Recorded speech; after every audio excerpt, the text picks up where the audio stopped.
গত কিছুদিন ধরে আমাদের ফেসবুকে এবং হোয়াটসঅ্যাপে প্রচুর মেসেজ আসতেছে যে আমরা কেন চায়না মার্কেট থেকে আইফোনের রিফারবিশড অথবা ফোন মানে সেল করছি না।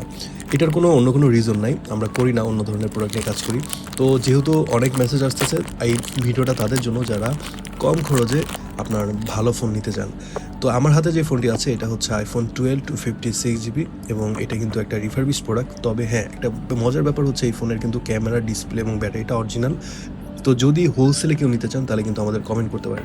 নরমালি চায়নাতে এসে আপনারা কী করেন? দাসত্ব যান, সেনজেন যান, ভাবেন যে অনেক কম টাকায় পাবেন। আসলে দিন শেষে কিন্তু আপনারা সেটা পান না। কারণ আপনাদের কাছে সঠিক সাপ্লায়ারটা না। এখন একদিনে এসে বা মাসে একবার এসে কিন্তু আপনি এই সাপ্লায়ারকে খুঁজে পাবেন না।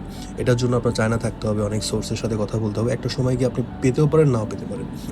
তো এত কষ্ট করার দরকার নাই। আমরা আছি। এটা 20,000 টাকা পর্যন্ত, এই ফোনের প্রাইস 20,000 টাকা এবং এক্সট্রা কোনো ক্যারিং কস্ট নাই। বাংলাদেশ পর্যন্ত পৌঁছাতেই 20,000 টাকা খরচ পড়বে। যদি কেউ হোলসেল নিতে চান অবশ্যই আমাদের সাথে যোগাযোগ করবেন। আর যারা গত সপ্তাহে অর্ডার করেছেন তাদের প্রোডাক্ট কিন্তু অলরেডি ডেলিভারি হয়ে গেছে। আপনারা কুরিয়ারে খোঁজ খবর নেন, প্রোডাক্টগুলো রিসিভ করেন দ্রুত। ধন্যবাদ সবাইকে। রায়মুল লিখছে।